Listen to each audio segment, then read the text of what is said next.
So, so, I'm going to say something a little different. I'm sort of working my way through this because I believe there is something that has gone on here. Why are we doing this? Why now we have Republicans, and people were writing me yesterday when I went off on Roy Moore. They were saying, no, we have to, if we fight, it's just like the Muslims. If we don't fight the Muslims, if we don't, strike back against them, if the same thing with the Democrats, we have to strike back against them. It doesn't matter what Roy Moore did. We have to defend ourselves again. We're doing this because we're terrified of one another. We're terrified of one another. The Democrats back in the day defended Bill Clinton because they were terrified of us, who they thought we were.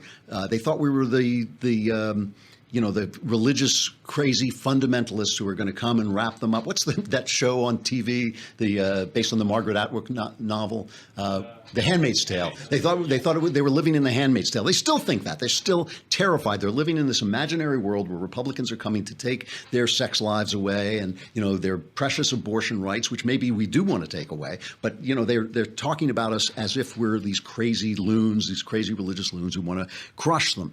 Now, what happened was, because the press was owned by them, because they have the powerful arm of the press, they have the powerful arm of the academy, they have the powerful arm of showbiz, it created this atmosphere where they could essentially exclude us. They could make us all seem like we were nuts. But what we did is we built an alternative press. We built Fox News. We built an alternative academy and the think tanks that we have all over the place. And we were treated into our world where we could demonize them. And now we're terrified of them. And the question is our fear justified? Listen, conservatives are always fighting the tide because the tide is always for bigger government. Government naturally expands. The powerful want more power, whether they're Republican or Democrats. The Democrats at least openly have the philosophy of more power. The Republicans pretend to have a philosophy of less power, but they're powerful people, so they want more power. So Republicans are always slightly at a disadvantage. Conservatives are always slightly at a disadvantage. It's true.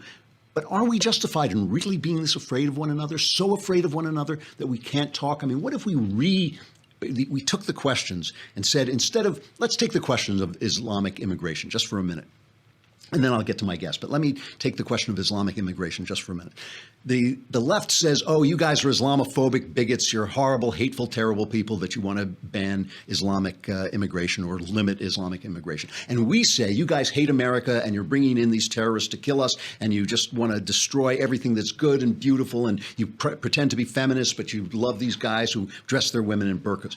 But what if those are the extreme cases? What if those people exist? But what if somewhere in the 70% of us who are in the center, there are other questions? What if on one side there are people who are concerned about religious persecution? Religious, bigotry can get very ugly very quickly, and you can have a Holocaust. The Holocaust really did happen after centuries of people picking on Jews. So maybe they're afraid of that. Maybe we can talk to them about that, and we can say, hey, on our side, this is a creedal nation. We have a creed, and it's that creed that allows us to accept all kinds of different people. But what if there's something in the Islamic creed that doesn't work with our creed? So maybe we do have to limit immigration. That's a debate between people of goodwill. That's a debate you can have. That's a debate where you don't have to be afraid of one another. The press, the fact that the press is so left-wing and the fact that we have retreated into our own right-wing cocoon is what causes us to hate and fear one another, such that we're willing to support sexual predators if they will keep our majority